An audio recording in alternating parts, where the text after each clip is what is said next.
wabarakatuh. Selamat pagi atau selamat sore, selamat siang semua kepada para sahabat kapan saja pun menonton video ini. Baiklah, di sini kita sedikit membahas tentang pertentangan, karena ada beberapa waktu yang lalu ada saudara kita yang juga petani kentang bertanya, Pak, kalau kentang itu berapa sih pasenya? Jawabannya kira-kira demikian. Baiklah, di sini sebenarnya sama saja sih dengan tanaman-tanaman yang lain. Memang pasti pada tanaman hortikultura itu ada dua, yaitu fase vegetatif dan fase generatif. Tetapi di khusus untuk tanaman kentang atau khusus untuk tanaman yang berumbi, itu fase vegetatif dan fase generatif itu dibagi dua lagi. Fase vegetatif dibagi dua. Yang pertama fase perakaran, yang kedua fase pembentukan stolon. Itu di fase generatif, di fase vegetatif. Dan di fase generatif ada dua lagi fasenya, yaitu fase pembentukan umbi dan fase pembesaran umbi. Nah, kapan sih, umur berapa sih fase generatif, fase pembentukan akar, dan fase pembentukan stolon? Baik, di sini sedikit akan kita bahas. Ini versi saya, versi Romi Novindra. Bahwasanya kentang di umur 0 sampai dengan umur 35 sampai 40 hari siap tanam itu masih di fase vegetatif. Nah, di fase vegetatif itulah fase pembentukan akar dan fase pembentukan stolon. Di fase inilah kita kalau bisa dilarang untuk memasukkan fungisida kontak ataupun sistemik yang jenisnya kontak kuat, yang bisa menghambat daripada pertumbuhan tanaman kentang tersebut. Apabila kita memakai fungisida yang sifatnya kontak kuat, nanti pucuk dari tanaman kentang tersebut akan berhenti, dan juga otomatis karena di dalam bedengan ini di sini ada akar dan ada stolon. Padahal dia masih pembentukan stolon. Apabila kita berikan fungisida yang sifatnya itu bisa menyetop atau memberhentikan pertumbuhan, otomatis stolonnya juga sebahagian dari pada stolon tersebut akan ikut berhenti.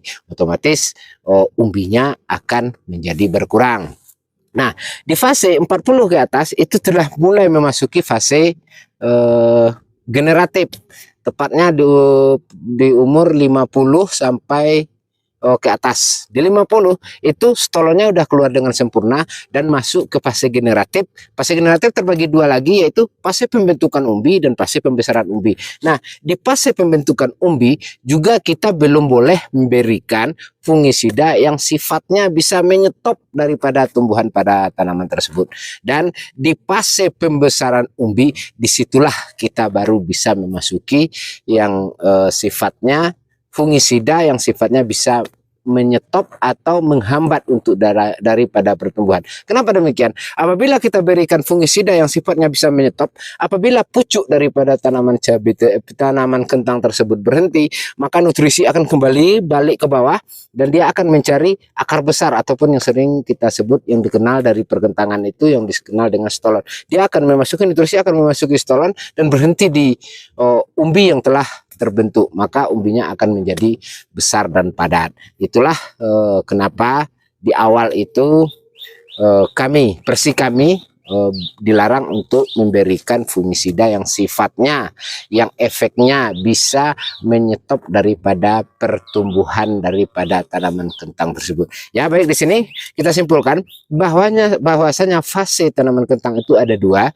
yaitu fase vegetatif dan fase generatif. Dan fase vegetatif terbagi dua lagi, pertama fase perakaran, yang kedua fase pembentukan umbi. Dan fase generatif terbagi dua lagi, yaitu fase pembentukan umbi dan fase pembesaran umbi. Dan umurnya boleh kita katakan 0 sampai daripada 40 sampai 45 hari itu masih fase di vegetatif, dan 45 atau 50 ke atas itu udah masuk ke fase generatif. Kapan kita memasukkan fungisida yang sifatnya bisa memberhentikan atau bisa menghambat daripada pertumbuhan tanaman kentang tersebut ialah di fase generatif, dan itu pun di fase pembesaran umbi. Jangan di fase pembentukan umbi, jangan di fase vegetatif, di fase perakaran atau fase pembentukan stolon. Banyak di antara teman-teman pertumbuhan kentangnya bagus, hidup daripada kentang itu lama, daunnya juga terjaga sampai umur 110 sampai 120 hari, minimal di 90 hari. Tapi isi daripada umbi daripada kentang tersebut tidak banyak, besar sih besar, tapi tidak banyak, 4, 5 sampai 6. Kenapa demikian? Karena masih di fase vegetatif, di fase pembentukan stolon, kita telah memberikan fungisida yang sifatnya bisa memberhentikan atau bisa menghambat daripada pertumbuhan kentang tersebut. Otomatis akar ataupun akar besar ataupun stolonnya juga ikut berhenti.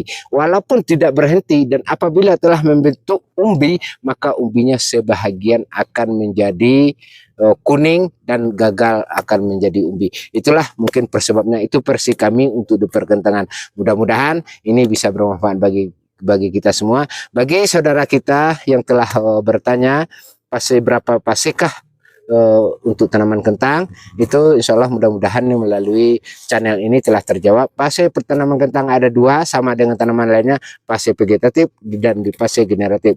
Fase vegetatif terbagi 2, yaitu fase perakaran dan fase perbentukan stolon, dan fase generatif terbagi 2, fase pembentukan umbi dan fase pembesaran umbi. Mungkin itulah yang dapat kami sampaikan pada saat ini. Mudah-mudahan ini bisa bermanfaat. Jangan lupa like, komen, dan subscribe untuk lebih semangatnya kami untuk berbagi di tanaman hortikultura. Mudah-mudahan ini bisa bermanfaat. Kembali kata-kata pada hari ini, jangan ragu untuk mencoba, jangan mencoba untuk ragu. Salam petani cabai lokal.